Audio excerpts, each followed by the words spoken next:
The broadcast is now starting. All attendees are in listen-only mode. First of all, I would like to say a quick word about this webinar series we are organizing together with UITP. And on this webinar, that will present this presentation about the key factors to sustain financial and commercial viability of BRTs. The main objective of this assignment is to identify policies and good practices to improve urban mobility in our cities with a focus on the provision of bus services. This is one of the priority of the Sub-Saharan Transport Program over the next 5 years. So we started these webinars about 3 or 4 months ago. This is a series. So every time we have a knowledge project to share with our members, we try to organize these webinars and discussions. As you know, bus services are currently provided mostly by the informal and atomized sector as a response to fill in the demand gap. But these services are coming at a high cost to the society when factoring all the external costs. In many cities, as a response, have or considering BRTs as a basis to lay in the ground to a regulated, formalized, cost-effective public transport services. However, these BRT experiences, when we look, especially in Africa, have led to a mixed results. Hence, the need to undertake this study by SSATP and the World Bank to review these experiences. The study is based on 3 cities as case studies in South Africa, 2 in South Africa, and 1 in Tanzania, Cape Town, George, and Dar es Salaam. And the study is trying to identify and assess the key factors to consider how to sustain the BRT project. This is just an introduction to this presentation. And now I would like to hand over, if you can go to the next slide, please. To Mr. Edwin Mukabana. He's a Vice President for African Association of Public Transport. I invite him to say a few words as an introduction too. Thank you. Thank you very much. I hope you can hear me. Yes, we can hear you.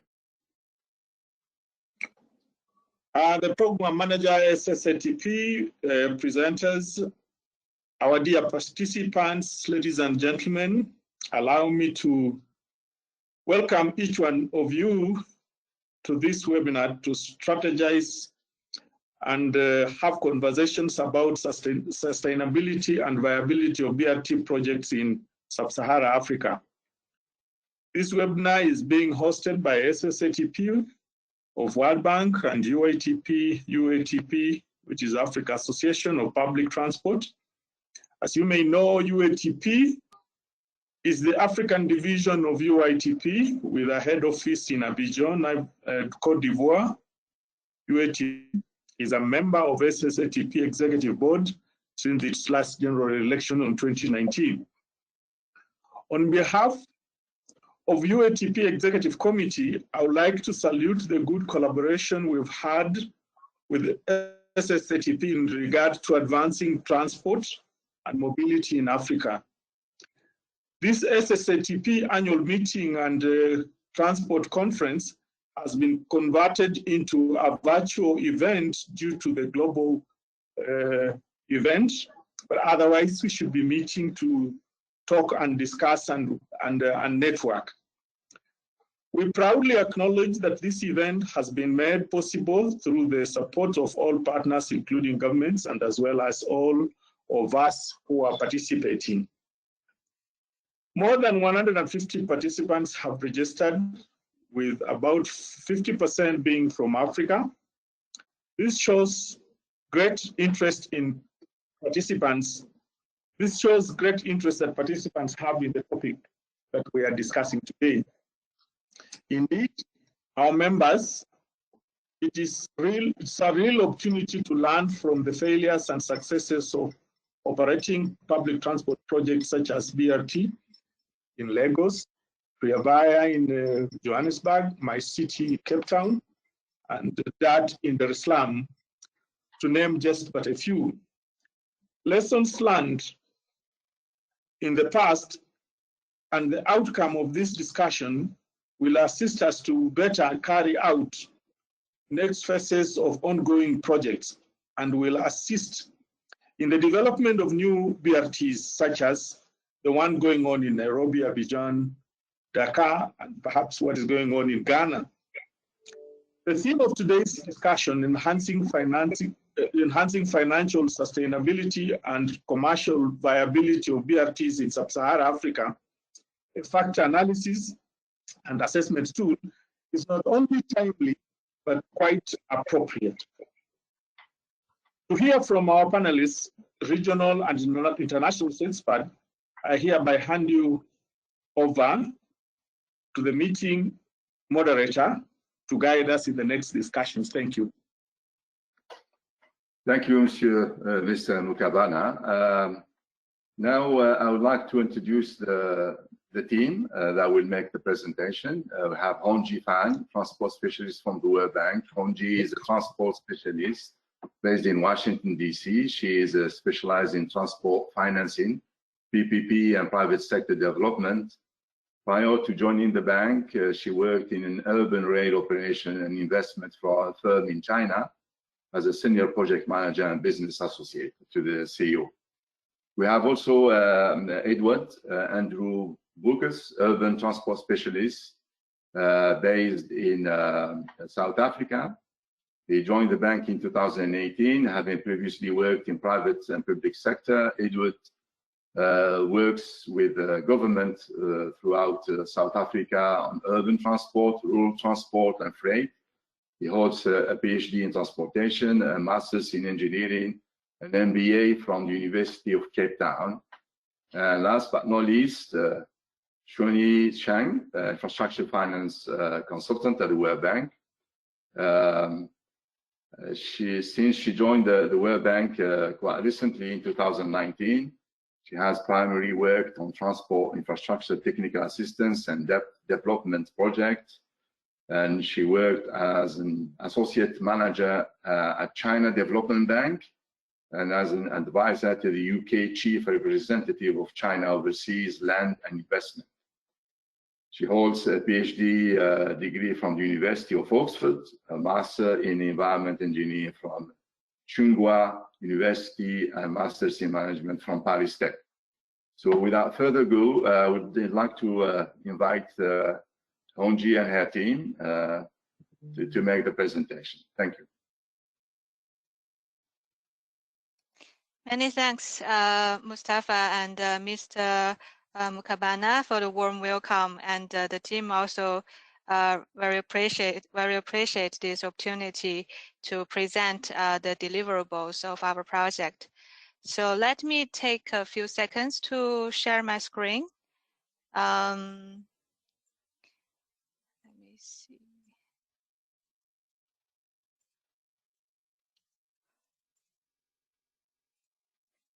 Can you see the full screen now of the slide? Yes, we do. Yes. Okay. Thank you very much. So yeah, good morning, good afternoon, and good evening, everyone. This is Hongyi. I'm very happy to be here with my team to present our project and the deliverables. This project is focused on the financial sustainability and the commercial viability of BRTs in Sub-Saharan Africa. And it is funded by SSATP, MOLO, and PF, which are also the 3 trust fund donors that the World Bank has the collaboration with. So today we are going to introduce our deliverables through like 3 sections. First, we're gonna start with the introduction of the project as well as the case studies. And then we'll move to our key recommendations on the factor analysis of financial sustainability and commercial viability. And last but not least, that we will introduce a high-level factor assessment tool that we developed in this study. So by saying that, let me hand it over to Xuanyi, who will introduce the project and also the case studies. Xuanyi, over to you. Thank you, Hongye. Hi, everyone. I'm Xuanyi Shen, Infrastructure Finance Consultant of the World Bank. Very grateful for the opportunity to introduce the project overview and the case studies on behalf of the team. I will start by sharing some critical observations on the context. It is widely recognized that the implementation of BRT can deliver remarkable transformation in urban mobility and tangible benefits for the city, the population, and the economy in long term. However, BRT implementation is complex since it's often facing the imbalance of revenue and cost, as well as the challenges to attract the private sector's participation. Therefore, enhancing the financial sustainability and the commercial viability of BRT has become a key area of focus. There are essential distinctions between these 2 concepts.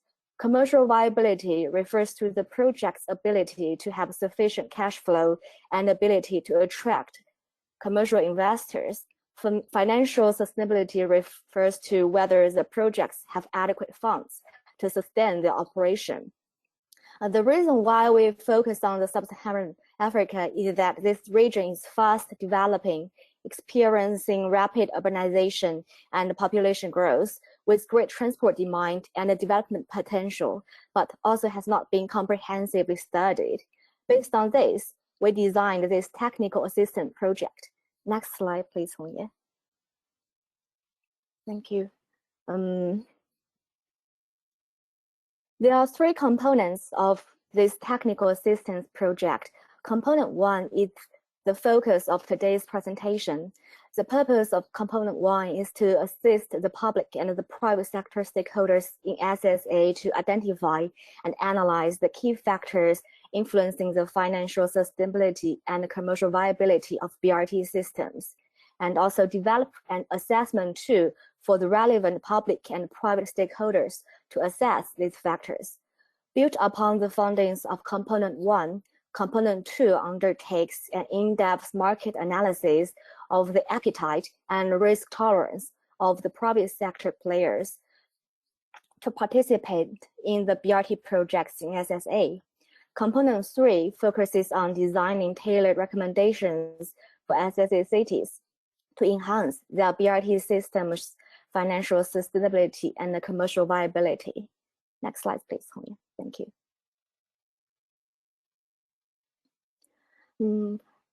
Component 1 first conducted a very comprehensive review of more than 10 major BRT initiatives across Sub-Saharan Africa.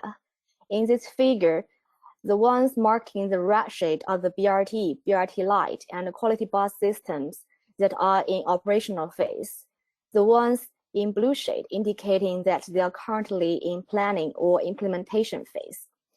The analysis we have conducted identified key challenges affecting the financial sustainability and commercial viabilities of BRTs. First, due to the mismatch of the system design with the passenger demand and mobility pattern, the revenue generated from the BRT service is usually less than expected. On institutional setting and political economy-wise, there's lack of capable public transport authorities and efficient coordination. This issue caused volatile and short-sighted financial planning for the BRT systems. Moreover, the absence of an enabling and legal regulatory framework, the lack of effective risk and benefits sharing model, the delayed resettlement and affiliated costs translated into little incentive for the private participation.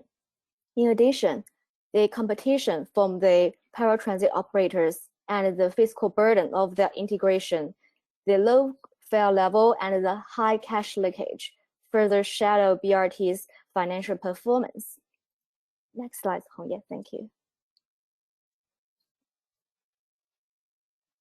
And then we expanded these findings through detailed case studies of 3 cities, the Cape Town, George in South Africa, and Dar es Salaam in Tanzania.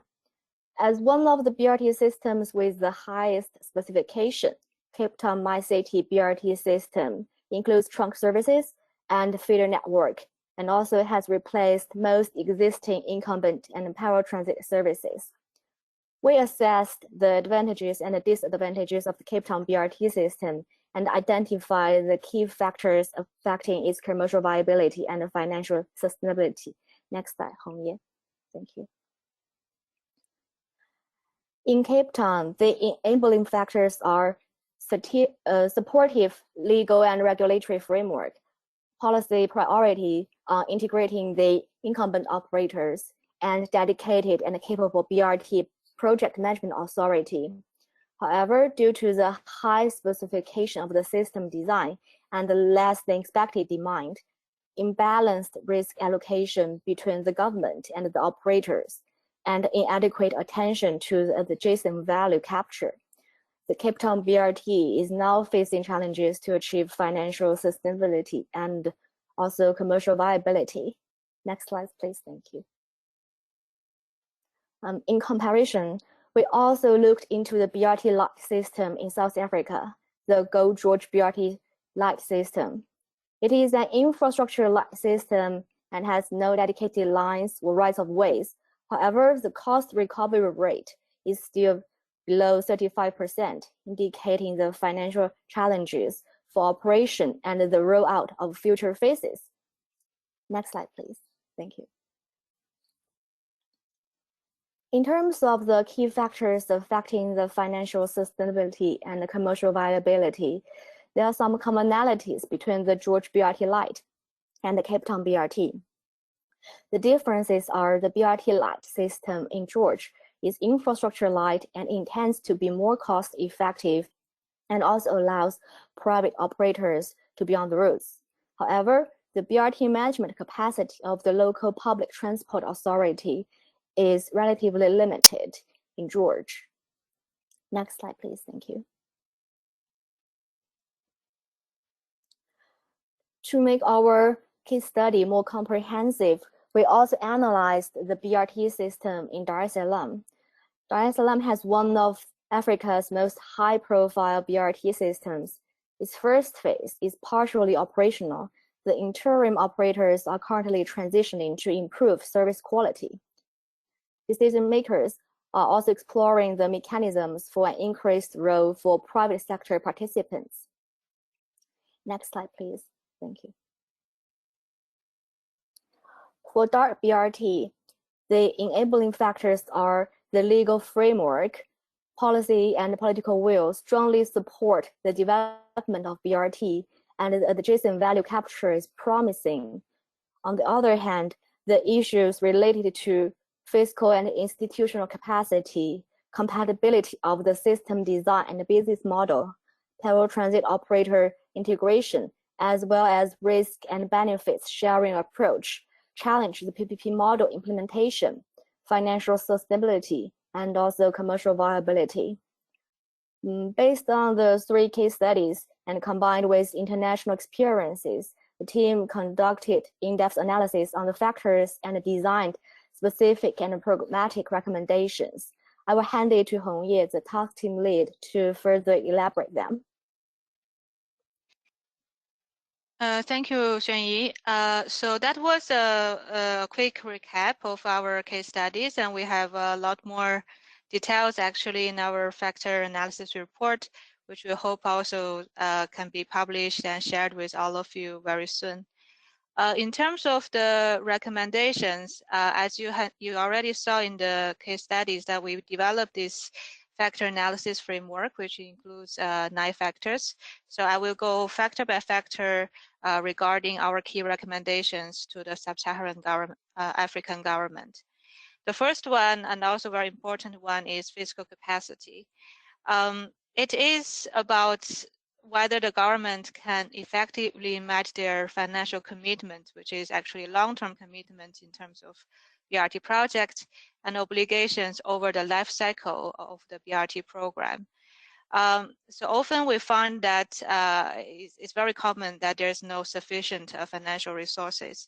So what government needs to consider is to improve their capacity to mobilize additional and alternative funding, as well as make some mechanism to dedicate those fundings to the urban transport project.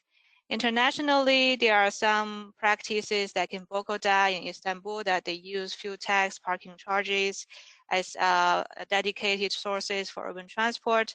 And we also see some countries like Mexico, Colombia, India, they have this National Urban Transport Program, which you see on the right side. There's an illustrative figure on that, where they pool all these funding resources together and mobilize those funding from national government to subnational government, and eventually those resources goes to the urban transport projects. Regarding to attract private sector in this kind of program, that there will be some project appraisal criteria set up, and one of them will be whether the project can be can leverage the private sector investment. But on the other hand, it's also important for the government to think about the fiscal risk, which in the BRT project is quite relatively requires heavy capital costs, heavy capital investment and operational cost.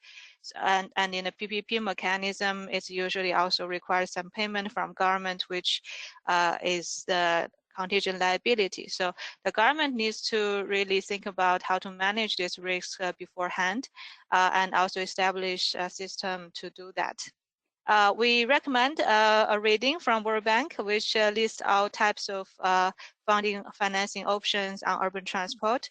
Hope this will be also useful for the audience later. The second factor we'll look into is legal and regulatory framework. I wanted to just highlight that it's important to maybe like 2 aspects in this framework. One is the framework for private sector participation. The other is the framework for maybe incumbent operator involvement. On the private sector participation, it's important to have a legal framework that can build comfort and confidence for private sector, especially to allow some diverse contractual arrangements, and also have some legal terms in terms of the protection rights of the private sector. And in terms of the incumbent operator, it is also important to have this regulatory framework to instruct the procedures for the smooth transition integration of the incumbent operator, as well as to to prevent some vicious competition from them, but also to kind of protect their rights under this process. So SSAP also have very good publications on this. And in the World Bank, we have this PPP Legal Resource Center in collaboration with PF. So there will be good sources to look into. On the market dynamics, I mean, this is more about cost, return, supply, and demand. So the market dynamics is important because it's directly related to what is the demand there and how we can match our infrastructure supply capacity to such demand. So the government need to be realistic in terms of demand. Overestimate always cause some issues later, and also unprepared financial loss. In terms of the fare levels, I would say, I mean, Africa's BRT fare so far in average is a bit higher than the average of developing countries, but much lower than the world average. So this can be some, good incentives to the private sector to see, okay, it's a bit higher than the other developing countries, but if they factor into the risks involved, it might be different type of assessment on this. So we also encourage that the government should conduct thorough market sounding to factor in those risks consideration of private sector at very early stage to and reflect it in your project design. System design business model is related to the market dynamics, and they both have very strong implications on the financial impact of the BRT project. So on the system design, if the specifications is too high, then it will become very costly, and also may also generate more operation costs, the maintenance cost. So we recommend the government to align the design, with the need, with the demand there, as well as to really consider to have an integrated approach on urban planning, land use, mobility needs. So you can also feed the BRT with more mobility demand. On the right side, we have these two photos, one from Ecuador, one from China, which shows how system design can be contextualized. Like in Ecuador, they have this speed route configuration, and in China, this is integrated BRT station with public bikes system. So then the people can also take bikes after the BRT and make the BRT have more demand on it. Policy and political will is actually quite overarching factor, because it's kind of BRT is kind of a mass transit, that can potentially transform the whole city. So it really requires a lot of stakeholder consultation, and important to build consensus among the key stakeholders on that. So the government needs to align the mandates and objective of key stakeholders in support of the BRT implementation, and as well as to encourage the use of public transport by disincentivizing the using of private vehicles. For example, like in Singapore, that they have this electric road pricing system applies to the private owned vehicles, and they also have some vehicle quota system that to control the number of private vehicles on the road. So these kinds of mechanisms will really help to incentivize the public transport and shows the strong political will on that. UITP has a lot of good resources on that. So here is just also a recommendation for reading or reference for the audience. Institutional capacity, when the BRT moves to the implementation stage, I mean, it's very important to have a strong institution that can handle everything, because it's in many maybe cities or countries in Africa, the BRT is a new thing. So a dedicated public authority on BRT would be preferable, especially when it's capacitated with well-trained staff, as well as other facilities they need. So we recommend the government have the appropriate institutional structure in place, like from maybe the planning stage, and then develop and return sufficient staff on BRT development and management. And also it's important for the government to have some regular trainings for their staff to keep the track of the new BRT technologies and new operation skills, and for example, like World Bank, we have these leaders in urban transport program, which we also provide trainings on the BRT management, operation, and construction, etc. Incumbent operator, this is a very, very important stakeholder in the BRT development. I mean, they can be both, positively impacted or negatively impacted by the BRT systems, right? So it's important for the government to act early, to assess what will be the impact and what are the competitions out there from the operators when you roll out the BRT system. Also, it's important to think about, what is the best option for this country or this city to integrate the incumbent operators. There are many different ways. It can be, to do it through a trunk feeder service distribution, like the feeder service can be provided by incumbent operators.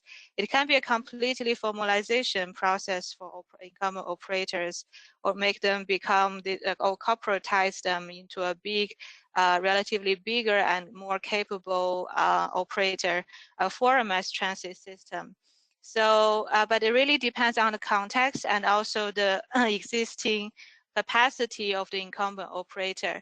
And it's also important to keep in mind that this whole process takes time and takes money. So government needs to be prepared for the funding for such process. And to choose the best mechanism to integrate the incumbent operators. The example here is the Indonesia Transjakarta BRT. They have been trying to constantly to involve more incumbent operators into this, to be part of the BRT family, to expand the BRT service coverage, not just the trunk, but also feeder and some other services to be provided by the incumbent operators. Participation model is closely related to the private sector participation. This is basically the contractual arrangement, like how the private sector come into this participation on the BRT. And it's very often that private sector are not very favorable of demand risk, since it's a bit complicated to control. So the government needs to be prepared for providing some guarantees or payment, minimum revenue payment on that, to share partially or even take the entire risk of the demand. But on the other hand, government also needs to manage the private sector performance in an appropriate way by setting up very clear KPIs for their performance, as well as to associate their performance with the government payment. In terms of the contract model, the most common one maybe now to see in Africa still is the one with rolling stock and operation that are outsourced to the private sector, but it's not the only model that can be explored. You can also bundle more elements in the BRT development, such as infrastructure, construction, as well as the ticketing system. So it depends on the model, which model you choose, and there are a lot of also financial and technical support, usually from development banks. For example, like in World Bank, where we have loans for infrastructure to the government for infrastructure, or subsidy or availability payment, or guarantee even to on the project. And we also provide a lot of technical assistance on the BRT construction operation.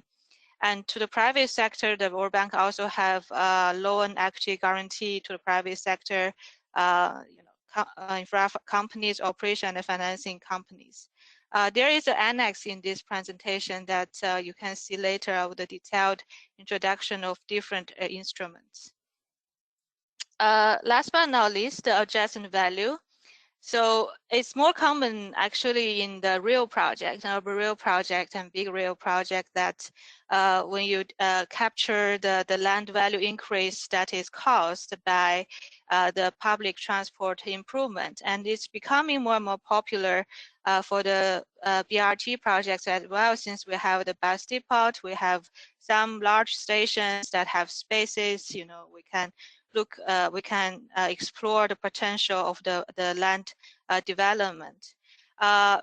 So I think it's important for government to really think about this as an option when you plan for your BRT, and because it can be a good source to monetize and to be used as part of the financing to the BRT project, especially for those maybe countries or cities have more scarce in the fiscal capacity, and but have more promising land market in the future. But it also involves some risks in terms of resettlement and how much land value it can be captured, and this will also be business usually with the private sector through joint development, or the government can apply some property tax or fees on the land to as part of the funding sources from the land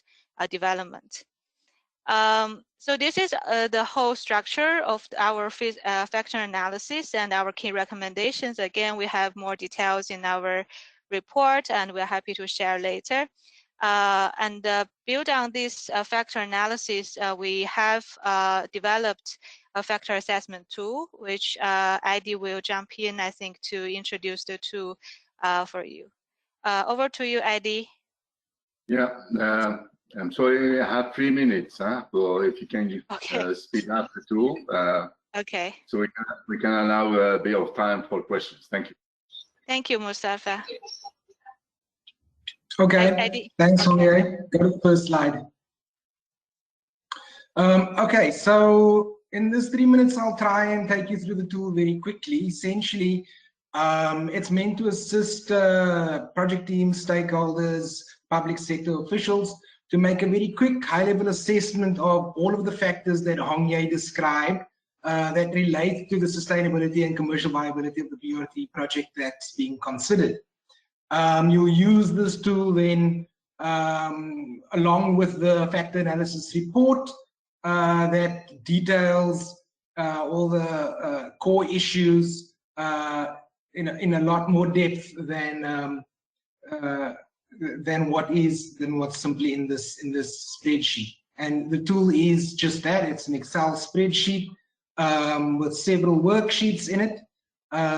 Each worksheet relates to a specific factor group, and there are a set of questions under each factor. And in essence, what you do is you'll select the answer from a set of drop-down lists next to each question that best fits your project's circumstance, and then you provide some sort of justification for why you selected that answer. All of this then tallies up in the background to produce an average score for that factor, for that particular question as well, and then obviously for the project overall. Next slide, thanks. So you can use this tool at pretty much any stage of your project. We're trialing it at the moment with several in-house projects at the bank, and these are all at different stages, some in implementation, some in early stage planning. And the value of the tool is that obviously project teams who are involved in the preparation of these very big projects are all quite familiar with the issues that face their project, but it's extremely useful for teams to take a step back and take an objective, holistic view of all of these issues in what is quite a comprehensive analysis in the end of the day. This helps teams prioritize amongst the difficulties that the project faces, and then informs how they go about addressing these issues and where they place their emphasis. Thank you, Jorge. So we've used this red, yellow, green traffic light system to identify where in the project you need to pay specific attention, where a little bit more work is required, and where things are looking good, and this factor or this particular aspect of your project is likely not going to impact upon its commercial viability and financial sustainability negatively. And then overall, of course, if you get a green rating for your project, then it's very likely to be commercially viable and financially sustainable. If you get a red rating, then that means that there are significant several areas of work that you still need to undertake, or areas to focus on before you can think that the project would be commercially viable and financially sustainable. Now, we have to qualify here that this is an assessment of your project. It's not meant to be a be-all and end-all rating of a project. Depending on the stage at which you're attempting the program or at which you're conducting the assessment, it might be very early stages and you might still have quite a bit of work to do. What this will help you with then is to focus your efforts on those areas that have the biggest risk for your projects. Next slide, thanks. So the next few slides is really just some screenshots of what the tool looks like. You can see here we're on the tab for the fiscal capacity factor. You can see there's several questions on the left, and then on the right there's your drop-down boxes. It's quite important that sort of off the screen here, what you can't see is the empty box for your justification. It's quite important that you fill this box in, put in your justification, because it lends a whole new dimension to using the tool. For instance, you can use that then when you come back at a later stage to review your answers. You can share it with peers or colleagues who might take a completely different position to you on certain points. It's useful then to identify through the tool where your colleagues and yourselves are in agreement about what the issues are and where perhaps there's differences in perspective. Thanks, Hongye. We've also made it so that this tool is very customizable. You can include weightings for different questions. You can even go so far as to change the answers or add in questions of your own if you'd so like. So that you can really customize it to your circumstances. We've of course done everything we can to make sure that the tool is as applicable to any generic circumstances possible, but there might always be exceptions. Hongye, I suggest we skip the next few slides. Maybe this one, skip this one. So in the end, what you'll end up with is this dashboard of factor outcomes that at a quick glance you can tell where your project may be struggling and where you might need to focus quite strongly to improve the chances of your project being financially viable, commercially sustainable. I'll stress again that if your project's overall score is red, yellow, or green, there might still be issues even if you get a green score that would need your attention. It's very unlikely that you'll get a complete set of green. If you do have that in your case, then your project is going to be very unusual, or probably I would suggest you have your answers peer reviewed. I think if we can move on to the reflection slide on there. So overall, the tool is simple to use. It doesn't take long to fill it in. It's very customizable and it's quite comprehensive. I've mentioned that the tool will allow you to identify in an objective way where the issues and the major difficulties lie on your project, what challenges you're likely to face. And you can do so in a systematic way, and you can do so in a way that you can share your perspectives with colleagues. It can help a team prioritize the actions, shift the emphasis of activities, change the way they communicate about the project, and it can also allow them to sort of share their perspectives on the project in a digestible way with other stakeholders. I think we'll leave it there for now. Mustafa, did I make my 3 minutes? Thank you, Edie. Thank you, team. This is an excellent presentation. I found the presentation very useful, especially when we engage in a policy dialogue, and especially when we design in BRT project. I mean, to get out of this narrow angle and have a holistic approach to designing our project. But this is not up to me to say. That's why we invited discussants to engage in this discussion. If you can just put the slides to introduce our discussants, at least the ones that are present with us today. Dominio, can you?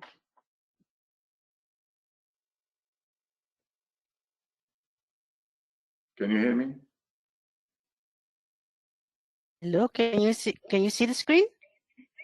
I can see the screen, but I would like to put the slide with the list of our discussants, if possible. Is that one? No, I cannot see the slide. I can share from my screen, maybe if you see it. Can you see it? I will make you a presenter. Just one moment, please.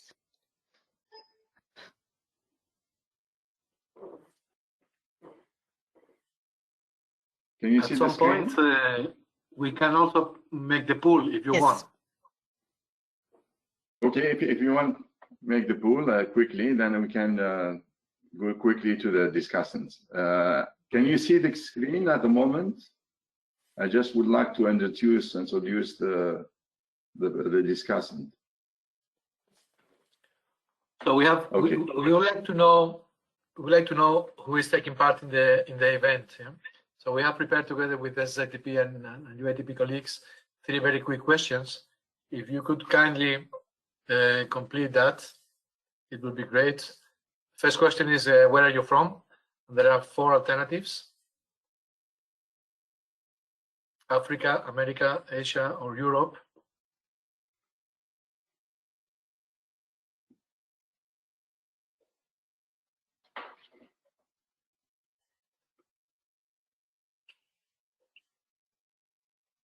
Okay. And the results are Africa 47%, America 6%, Asia 12%, and Europe 55%. So half of the participants are from Africa. Let's go very quickly to the second one, please. Those who answered that you are from Africa, are you from Northern Africa, Southern Africa, Eastern Africa, Western Africa, or Central Africa? Thank you. So we have 47 of participants from Africa, 35 from Europe, 12 from Asia, and 6 from America. Let's see in this case. Thank you. This is excellent. Thank you.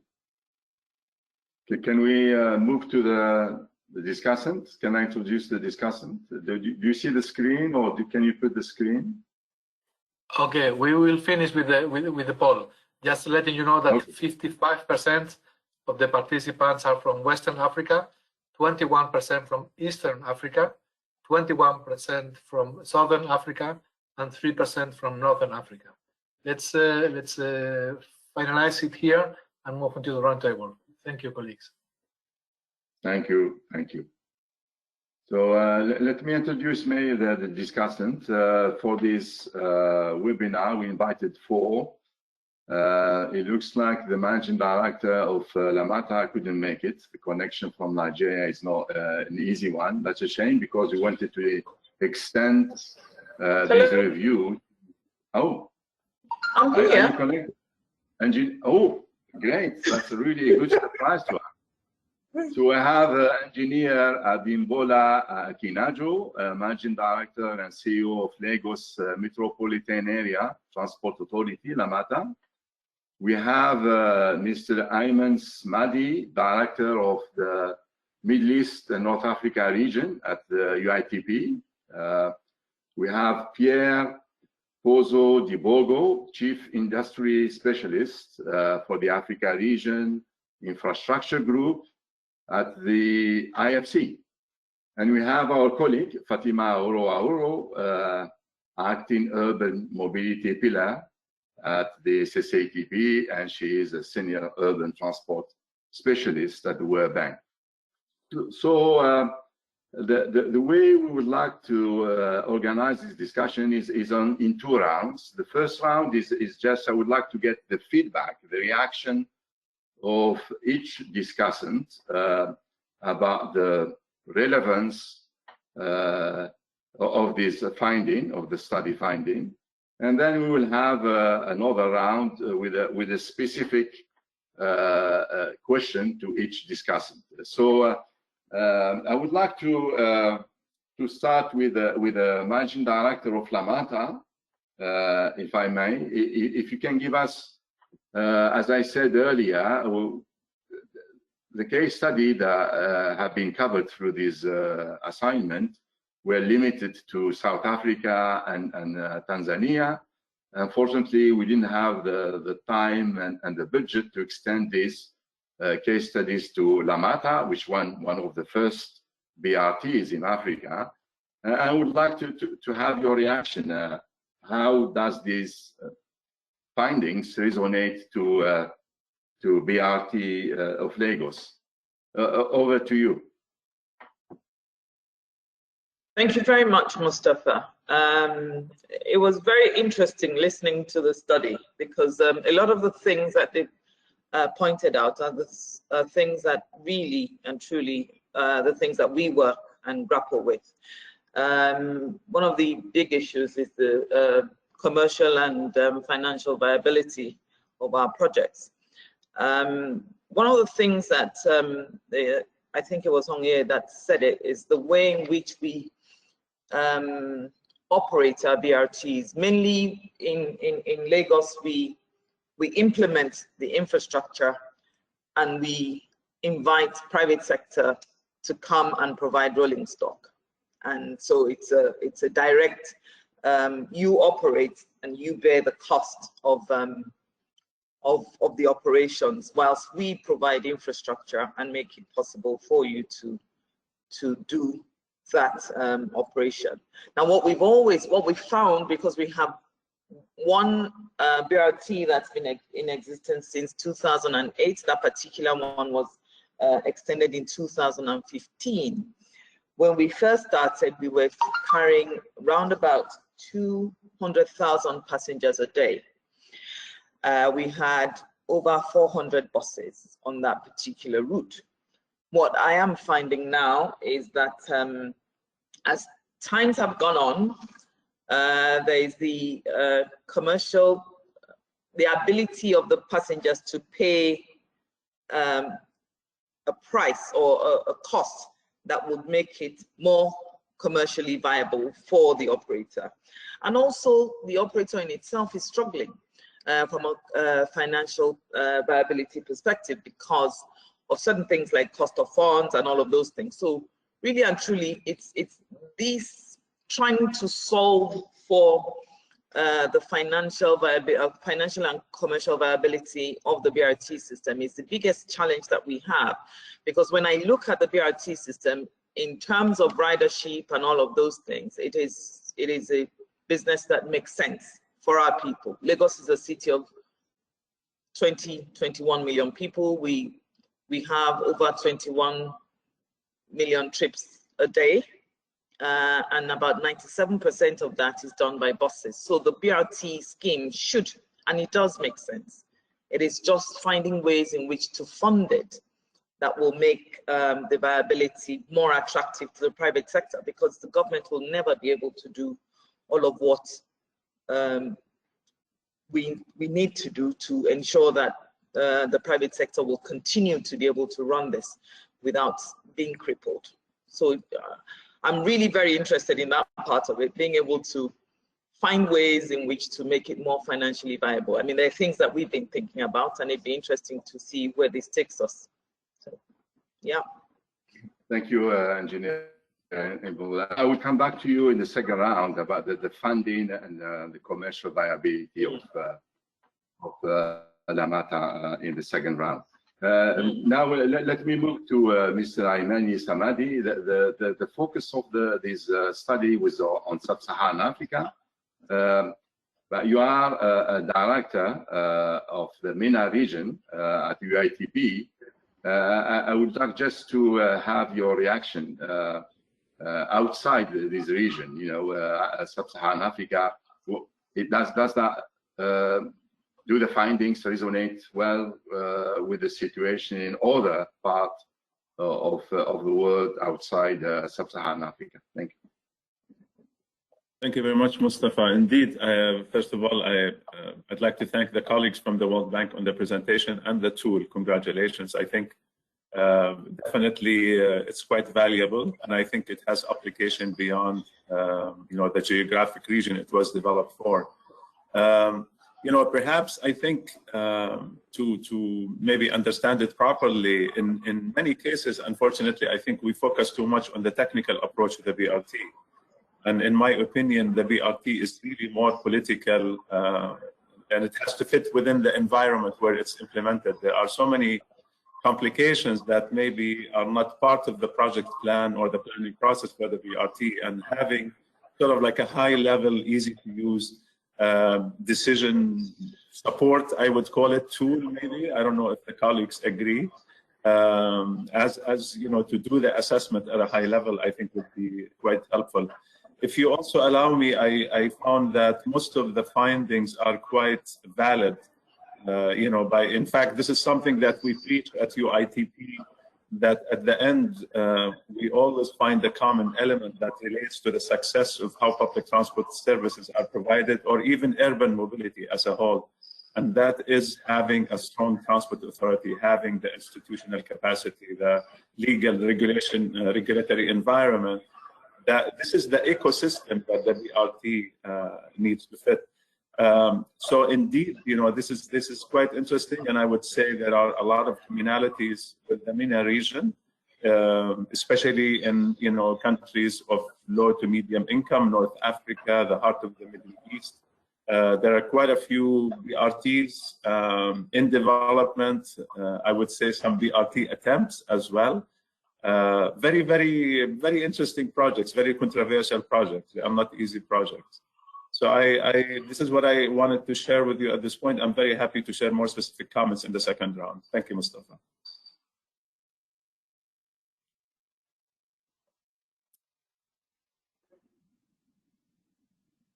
We can't hear you, Mustafa. You're muted.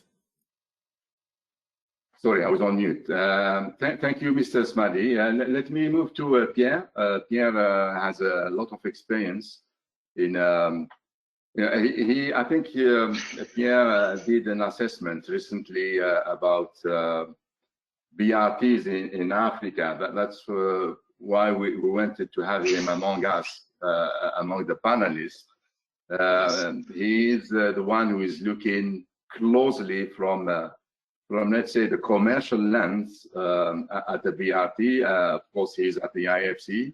So I just want to have his first reaction. It's not the first time he's seen this result, but since then he may have other comments or reaction to the findings of the result. Pierre, please, over to you. Sure. Thank you, Mustafa. Good morning, good afternoon, everyone. I have to say that that picture of me is not very kind for me, but anyhow, that's what happened at the World Bank. They keep your original picture, so here it is. Things happen. Anyhow, I think I will piggyback on what the managing director of Lamata just said. On the IFC side, clearly we are very supportive of BRT because we believe that is the right tool for one of the right tools for mass transit issues in Africa. From the standpoint of fiscal sustainability, it is the cheapest option for mass transit that should be deployed to address the runaway growth of our urban population in Africa, in our opinion. One of many, but certainly one key one. Like the managing director, we are, however, very worried about the issue of long-term affordability from a fiscal space standpoint, and where the needle is being put between public and private sector when it comes to upfront subsidy, but also operational subsidy as we go forward and try to mobilize private sector resources in the operation of the buses and their maintenance. We've seen it in many places, Mighty Dar es Salaam, but also Lagos, which I happen to know quite well because I was on the bank side when we did the first BRT, actually, way back then. The ability of finding either local or international sponsors that are ready to take enough of the risk so that it doesn't become simply just a devolution of operation without a devolution of some of the financial risk from the public to the private sector is still something that seems to be very difficult to achieve for many, many reasons. And the value for money and the ability to differentiate the tariffication based on value that is provided to the users is also something that is very difficult to navigate. So on the IFC side, I have to admit we're still on the exploration phase.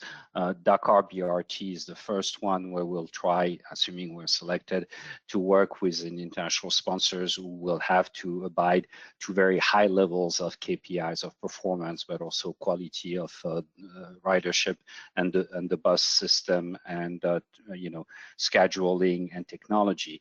And we'll see what make it work. We hope it will be the case. But right now, I would say we're still a little bit on the fence, because when we deal with local operators, usually we have difficulty getting them to have the technical, but more often the financial capacity to deliver on expectation. And so it's it can be tricky. And then when we deal with international one, what we see is that they bring to the fore a higher level on paper of quality of service and technology, but at the same time, there is further the issue of affordability for the states or the government or the mass transit system or hiring them and signing contract with them. So while we're very optimistic that this is the right way to go for mass transit and one of the many elements that need to be put in place to address urban mobility challenges in Africa, we're still not quite sure that we found a way to make it work from a private sector risk transfer standpoint, but also for the financier that we have in terms of risk profile. And taking cues from all the difficulties and all the challenges we have had in Latin America, where basically BRT were invented and tested thoroughly for the past 30 years, we know it will be quite a challenge, and hopefully we're up to the task, and working with folks at La Mata and others, we will find the right solution, the right balance, including with our colleague at the World Bank and the African Development Bank and so forth. So thank you. Thank you, Pierre, for this very useful insights. Now let me move to Fatima. Fatima has been working on these issues for a while now. Just to have her first reaction, how does this finding fit with the agenda we're doing at the SSATP, especially as a vehicle, a BRT as a vehicle to bring some order in this very informal and unregulated market. Fatima, over to you. Thank you, Mustafa. I think this work that the team has presented today, it is extremely relevant and is very timely for those of us that are working in urban mobility in Africa. I think it's very relevant for the work that SSATP is developing in the region, and particularly within the urban mobility pillar of SSATP. I would like to echo also the words of Mr. Smadi that said that actually this work and the tool might be not only relevant for Africa, but also it goes beyond that. I think the factor tool can be also very relevant at a global level. And as we see, and the team has presented, that African cities are growing at a very fast pace, and in the process on providing a response to these urbanization challenges, BRT has been one of the key tools that several African cities have put in place to showcase how mass transit can be implemented in a context of African cities, and to demonstrate how that can be done, how this kind of BRT press can be implemented, and many times also, and Mustafa has mentioned that, to promote a series of institutional and regulatory reforms that might, in a way, to build the foundations toward developing transport systems. So I think the work that the team has presented today, it is very relevant, because for the first time they have analyzed with a very critical view what are the key factors for the financial sustainability and the commercial viability of these few examples of BRT that we have in the Africa region. I think Pierre mentioned before that, for example, Latin America had already many examples and both success and failures and a lot of lessons learned. I think in Africa we are still learning, and this work that has been presented today is actually a very, very good contribution to this learning experience in the region. Over to you, Mustafa. Thank you, Fatima. Thank you. Let me come back now to Lamata, Engineer Ibembola Akinajo. You mentioned in your first intervention the challenge you have with funding, and you also mentioned the affordability. I think, if I remember well, when Lamata, when it was established, in terms of financial autonomy, you had a sort of base as a fiscal base, whereby you draw some of your revenues from 20% of the vehicle license fee in the government, the whole government of Lamata, which gave you really a good basis. How important is it still the case? First of all, because it's a long time since we worked on Lamata. Is it really the case at the moment? How important to have this fiscal base, especially beyond the investment, the first investment, which came from development partners, but in terms of operation subsidies, trying to make these services affordable. What's the situation, and how important is this financial and fiscal base? Okay, so thank you very much, Mustafa. So the situation is still the same. We get a percentage of whatever is earned from, we call it the MVA, motor vehicle and licensing revenue. We get a certain percentage, and that is sent to Lamata so that Lamata can operate. So we use that money for the operation of our of the agency, and that's good because it's allowed us to build a capacity and a capability that is probably non-existent anywhere else in Lagos or Nigeria. So we have a good agency that is able to do that which it needs to do. So from that perspective, that is very good for us. Now, when I spoke about affordability, if we look at the BRT system that started in 2008, in total, we've only increased the price of BRT trips, I think twice or 3 times maximum. We recently increased it, and that really caused a lot of furore. But we realized that there comes a point where you must make some level of synergy between cost of operation and cost of travel.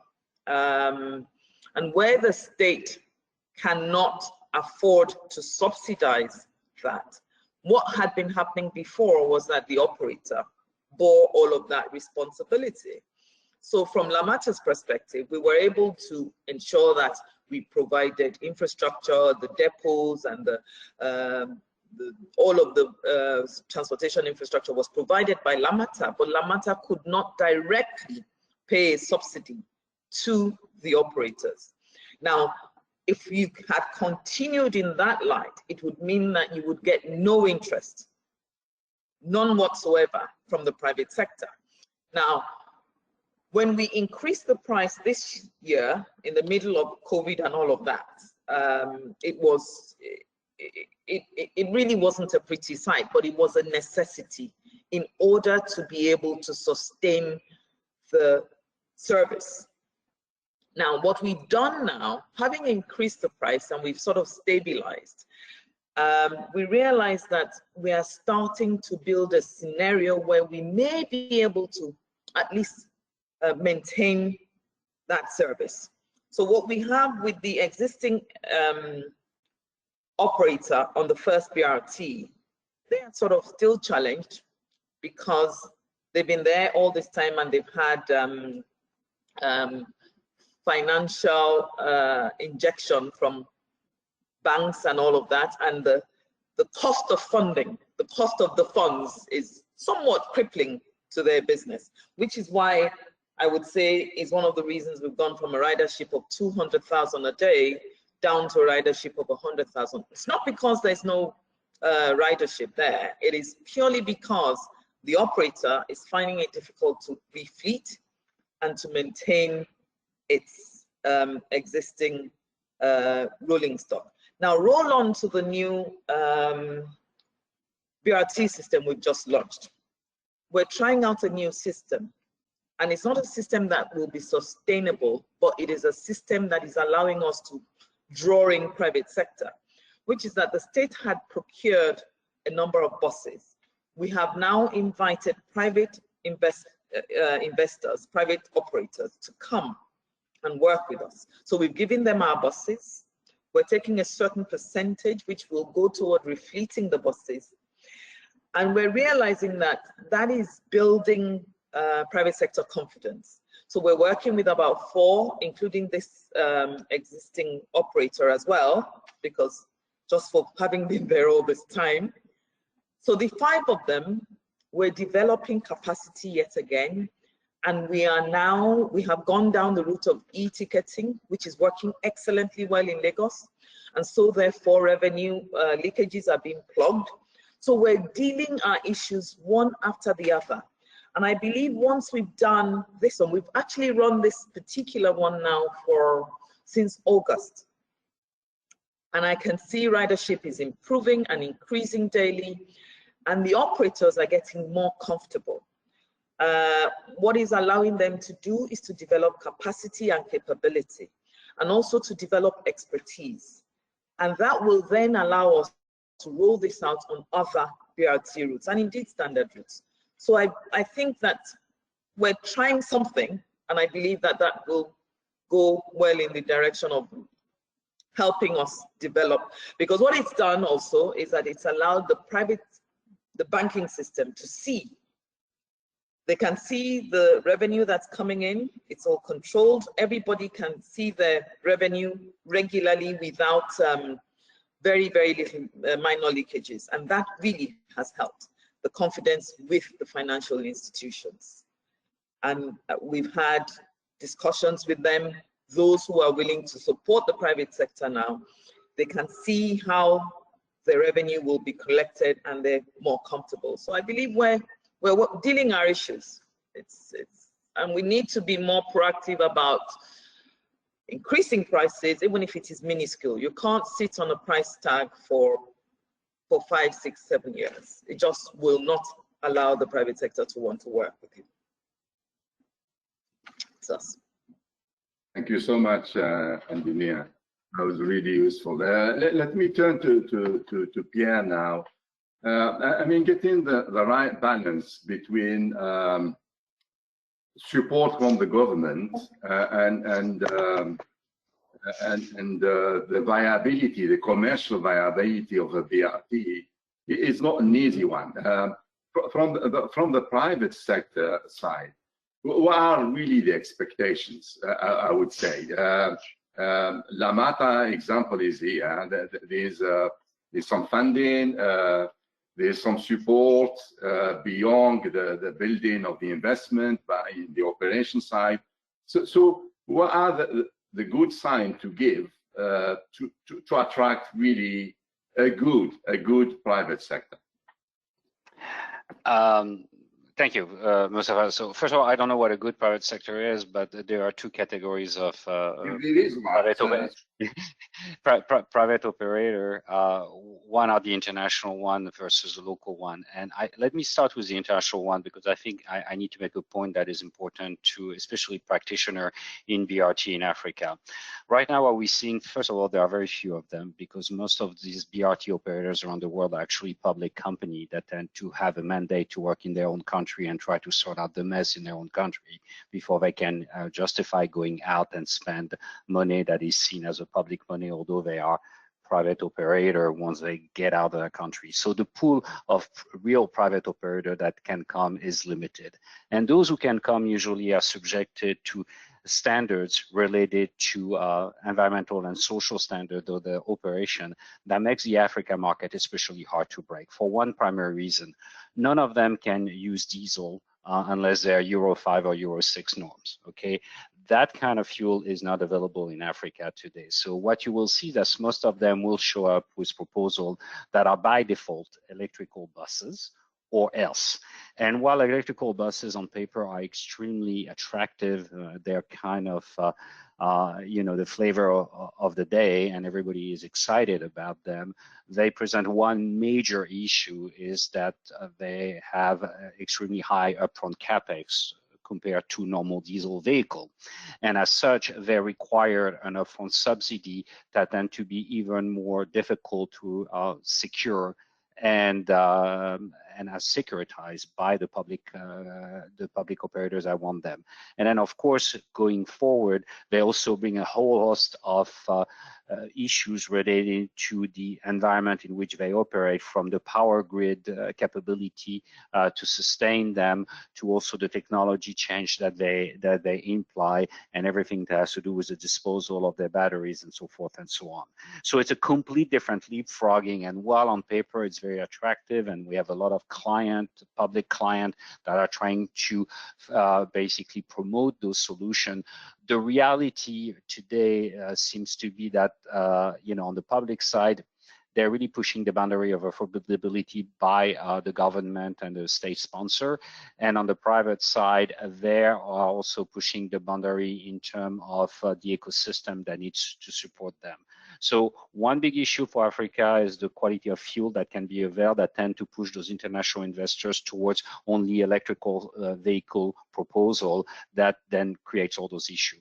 On the local side, what we're seeing, and the managing director for Lamata said it herself, as she found herself going down the feeding line. I would say was first we give you the road for free, then we give you the road, and we give you the infrastructure to sustain and maintain the bus, not for free, but we give that to you. Now we're giving you the bus, and you're gonna basically operate them for us, because we think you can do a better job than us operating them directly, but we're gonna get some of the money back. But at the end of the day, she's still facing what to us is, in certain jurisdiction in Africa, is the biggest issue, is when we have high local inflation rates. I think of places like Ghana, where the average is 10 to 15% a year.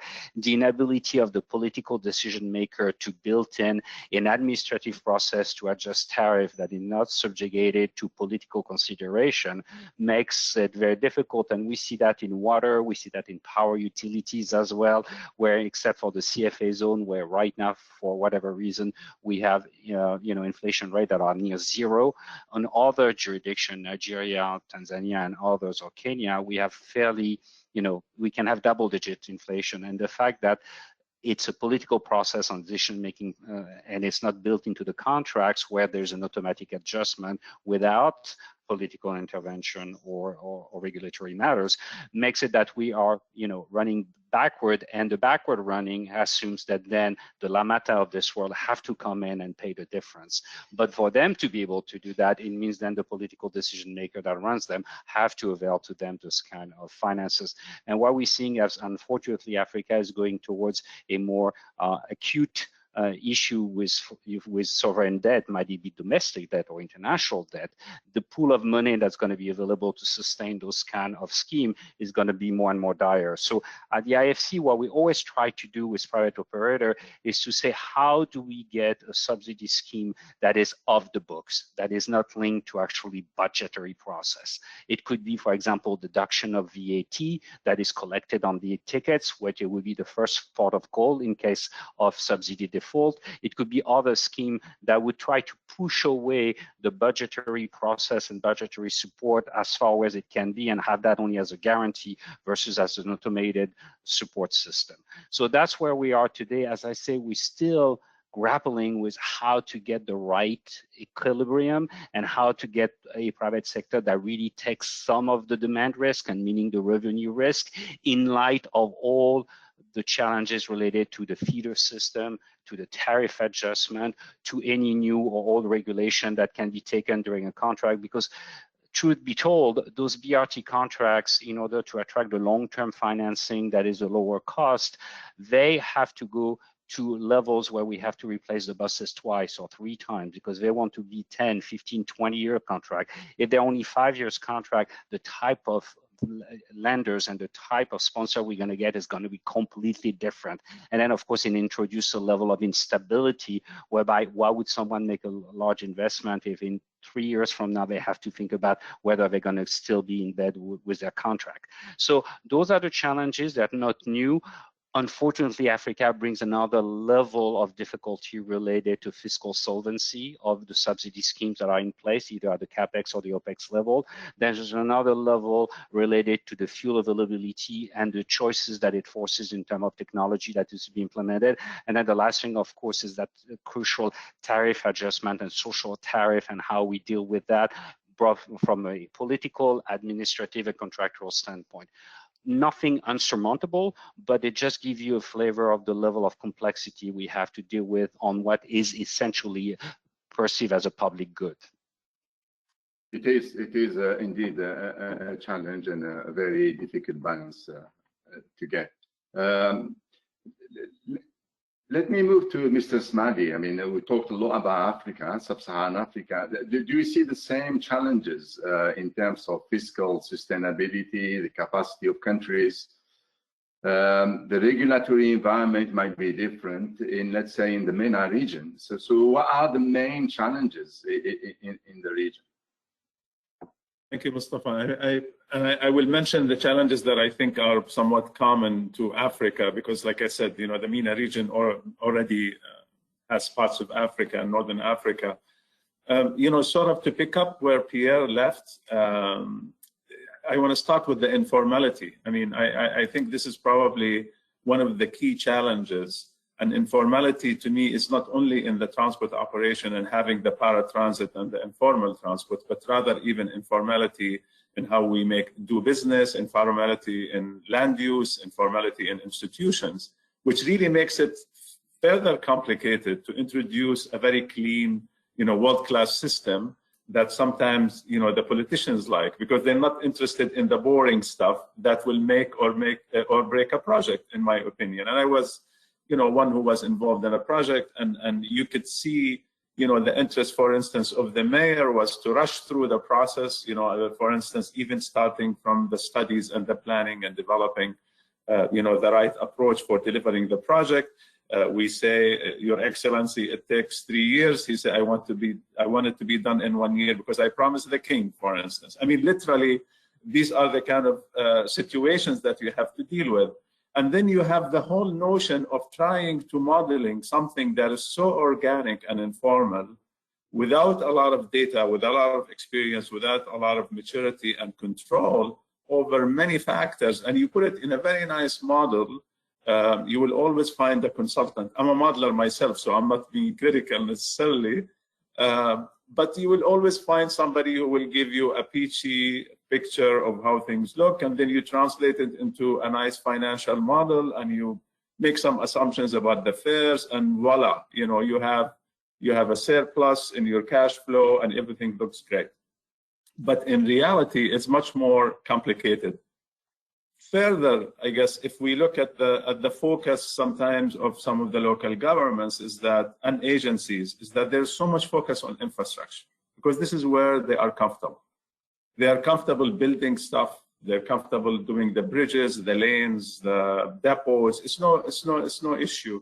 However, the real shortage, the real challenge comes in putting it together, the integration. So you have the institutional arrangements. You have the stakeholder management, the financial analysis capacity. I think that's quite limited. I think, you know, already mentioned. You don't really have a lot of people who are familiar with these concepts. And there is the notion of not necessarily understanding the relationship between the public sector and the private sector. I think there's abuse of the concept of PPP. I mean, and for many in the public sector, a PPP means I don't have money to do this project, so voila, I make it a PPP, I go to the private sector. Private sector is thinking about what is the internal rate of return. And if they are an international operator, like Pierre mentioned, they they will make it, you know, sound so difficult that they want all kinds of guarantees. If I go to the development bank, they want all kinds of guarantees. They want even guarantees at the sovereign level, at the national level, even if I'm a local government. So having to put that together without, you know, having the right ingredients, I guess, and the maturity, the familiarity is extremely difficult. So I always promote simplifying, you know, even simplifying the modeling exercise, simplifying the project. Definitely, I would not consider electric buses because that by itself is a challenge on its own. So imagine, you know, complicating a BRT project with this challenge. The other thing I think that I can offer is that there are some examples in the region, and I will use, if you allow me, Dubai, even though it's an entirely different, I guess, example. But in Dubai, for instance, the metro in Dubai was financed and is financed almost 85% non-fare revenues. In fact, closer to 40%. That success came from having the right business model to start with, creating value in the project. And the value includes the brand. I mean, I think in many cases, we have experience. I have colleagues who are working on the BRT project. They have almost zero budget for communications, for PR, for branding. And this is, I mean, this also impacts the demand. It also impacts the perception of the informal, the competitors of the BRT. In many cases, you know, it's hearsay, and you have press that implement certain stories. So it really, I mean, it's a very complicated issue that often goes neglected. So creating that value includes creating a very strong brand, and of course, delivering on this. So this includes land development. I think if we think outside the box, it's not only special assessment districts, but rather there is private sector who knows how to sell and develop land and how to make money. And I think Hong Kong is an example where, you know, MRT creates a lot of value from land development rather than transportation with metro stations. So, but how do you achieve this happy marriage between the public and the private sectors? Because in the public sector, if you tell them that the private sector has to make profit, it's almost like, you know, illegal. Huh? I mean, they don't see that. They see it as against their mission. But of course, for the private sector to be involved, they need to make profit. So I think, I mean, really, it is an overall approach. And what I'm sad about is that often we go for the easy stuff, and that is we hire a consultant, we develop a model, we have a financial model, we design, we go ahead and begin the construction, and then as we, you know, get closer to operations, like, oh my God, you know, we have to deal with this, we have to deal with that, and we're not really thinking about the whole ecosystem. So I will stop. Yeah. I cannot agree more. I mean, a holistic approach, that's the easy to say, but it's not easy. It's not an easy thing to do. That's why we tend to insist to have these urban transport authorities, like LAMATA. You know, it's a sector that needs so much regulation and coordination. Without this, you cannot implement this holistic approach. We are fundamental to move forward. So we'll have a chance to talk about the role of urban transport authorities, and I'm happy that we have LAMATA with us. We'll probably organize another webinar pretty soon to discuss how important these authorities. So we'll come back to that topic hopefully very soon. Just finally, I would like to give a floor to Fatima. Just any additional reactions? What's next in terms of the tool, assessment tools, just to bring this to close? Thank you. Thank you, Mustafa. So I think that the discussion today has been actually very good, and maybe I would like just to add that I think there are three key elements that will, you know, would be extremely important when we think about the design of a BRT project, and with that also to think about the financial sustainability and commercial viability. One, it is the local context. Another one is the user needs, and the last one is the capacity to deliver. This is very much linked actually to the factors that the team have identified. I think in what we have seen in general in African cities, and there are some exceptions on that, it is that African cities in general are developing in a very low density manner, which actually it's a challenge in itself, and it's a challenge actually to define or to put in place a similar BRT system that might work in Latin America with a completely different level of density. I think another critical dimension, it is the labor market in African cities and the way it is distributed. And we have talked before about the informality in the transport sector, but I think in general the informality in the overall labor market makes that actually jobs are not in general as concentrated in CBDs and as it is in markets where jobs are much more formal.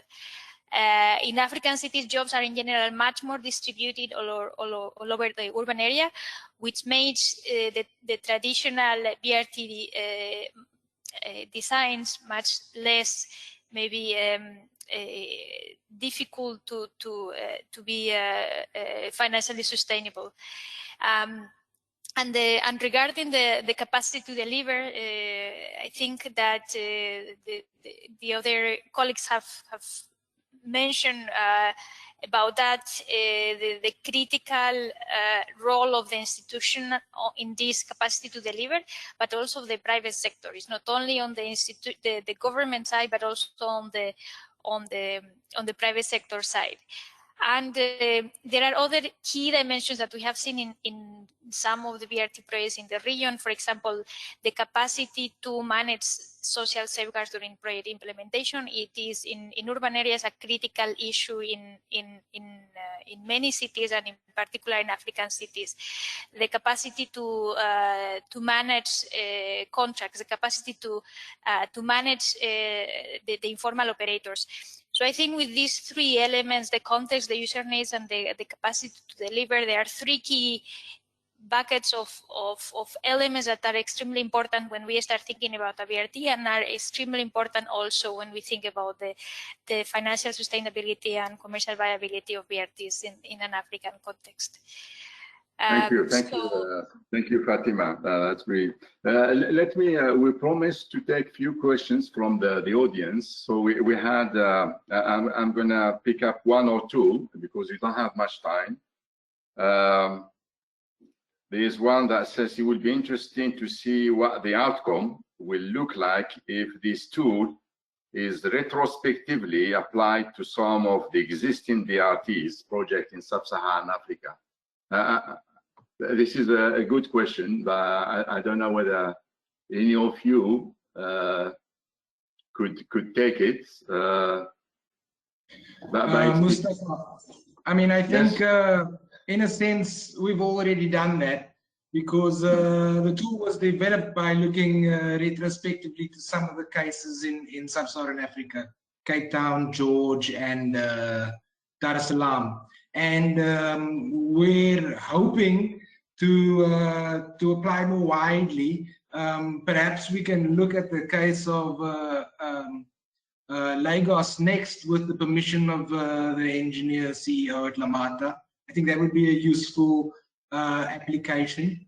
We're also using the tool internally now. Mustafa, you know, we've been looking at your project and others in the bank as well, to fine-tune it really, and but the tool can only get better by wider application, wider use. So as soon as it becomes available, I think we'll be very happy to share it with everybody here. Okay, Andrew, I see that you made your offer to Lamata straight away, so hopefully it will be considered.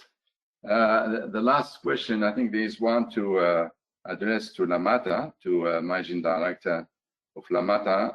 I don't know whether how relevant to this topic, but the question say, what do you think for high populated cities, could BRT still good solutions, especially future projections? What is the case for Lamata? Do you face this kind of problem?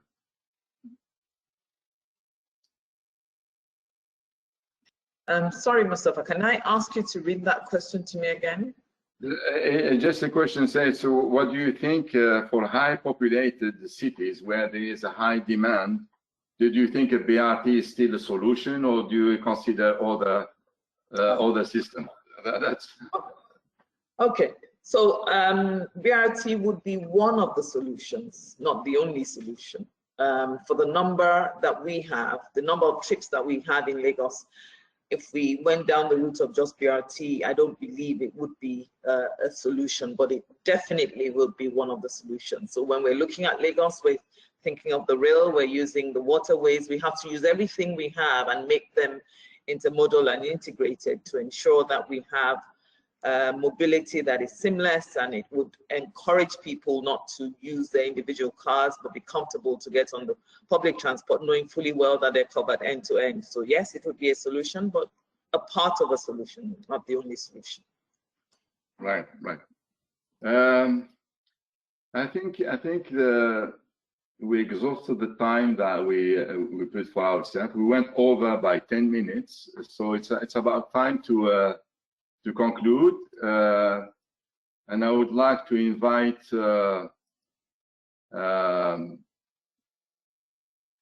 Umberto Guida. He's a senior director for knowledge and innovation to ITP, to give us some concluding remark, and then I will come behind to say a few words. Mr. Guida, do you hear me? I'm here. You hear me? Please. Okay, thank you. Thank you. Good evening. It's my pleasure to host this webinar about enhancing financial sustainability and commercial viability. We cannot hear you. Huh? I think there is a background noise. Hello, can you hear me? Goes better now? Slightly better, yes. Now maybe like this. Now it's going better? That's better, yes. Yes, go ahead. Okay. So I was saying it's my pleasure to close this webinar in the context of the partnership that is between UITP and the SACTP. And I think it is the fifth activity we have together in these strange years. And I'm happy to see that this alliance is working quite well. I see that we have got around 1,000 participants with all the activities. I think UITP, it's quite an old association, and since it's the first implementation of BRT in Curitiba in 1974, we consider it as one of the biggest innovation in public transport. It's an intelligent solution we have seen even today for competitive and efficient mobility in the cities. But at the same time, as has been commented by my colleague Ayman, the director of UITP main office, since its emergence of BRT, we acknowledge that this concept cannot be implemented in the different parts of the world with the same principles, as a system shall differ from its context in terms of feasibility, governance, construction, operations, maintenance, and so on. Today, BRT are in operation worldwide in 176 cities and planned or in construction in more than 100. And these cities have different conditions, and so the meaning of the delivery of BRT system across the globe is different.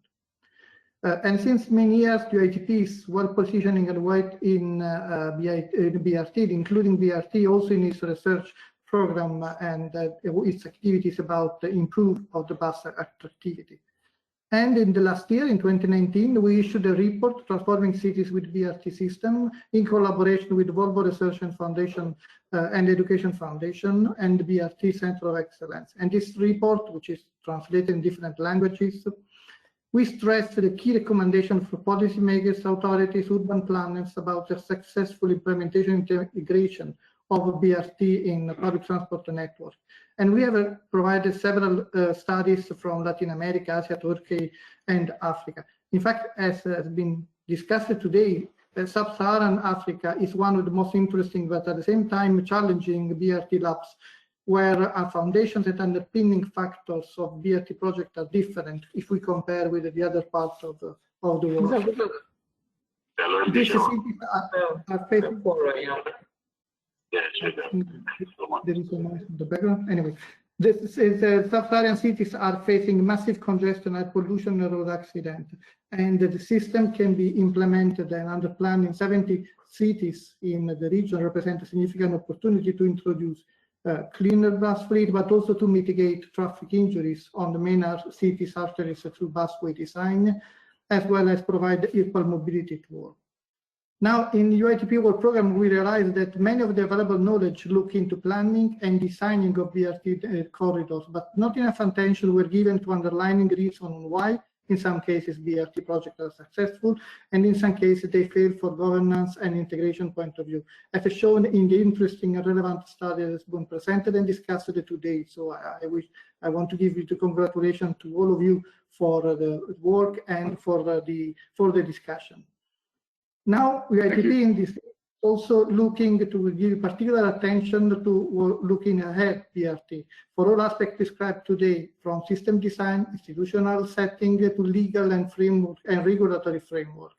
In this sense, we are launching an internal project that is called BRT 2.0, divided in two parts. One which works to increase knowledge and advocacy arguments towards BRT, done in collaboration with our regional offices. And the second part, which will more look to the evolution of the BRT in the next year. It's a sort of worldwide internal project that UITP was planned to launch, but the coronavirus situation put us to, let's say, to postpone it. And we are today discussing with European institutions to make BRT recognized as a priority for research in the next years. And it could be that a project with international cooperation, so involving other regions, could be also funded by Europe in this context. All in all, it's been an interesting journey, and we are looking to learn from our members in Africa and to partner with key institutions like SACTP in the framework of your next development plan from 2021 and onwards. To conclude, thanks to you to all the persons that have contributed to this great work and the webinars. Thanks to you for your attention, and thank again to SSTP for the organization of this event and its commitment towards advancing public transport like UITP is. Thank you very much. Thank you so much, Mr. Gira. Let me just conclude this webinar by summarizing the main discussions, if I could. It's clearly that the finding of the study show that the importance of using a holistic approach when designing BRT projects, and hope this tool will be useful in engaging in a policy dialogue and in preparing future BRTs. We're learning as we're moving along. It's clearly that successful BRT projects require a combination of enabling environment for private sector participation, fiscal capacity, an integrated public transport system to sustain enough demand density along a corridor. Overall, the findings of this study have shown that urban mobility is a public service. The provision of a public service requires strong institutional and regulatory capacity to leverage the private sector participation and tap into its comparative advantage. I would like to thank the presenters, the discussant, our partner UITP, and all the participants for taking part in this webinar and for the rich discussions. We are currently preparing other webinars as we develop our knowledge project, and we would like to have any feedback you might have to improve the organization of the webinar. I know that UITP has this facility to get some feedback, so we're looking forward to seeing your feedback, and stay tuned. Thank you so much.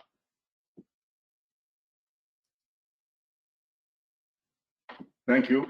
Thank you. Bye-bye. Bye-bye. Thank you. Thank you. Bye-bye. Thanks Thank all. you, Bye-bye. everyone.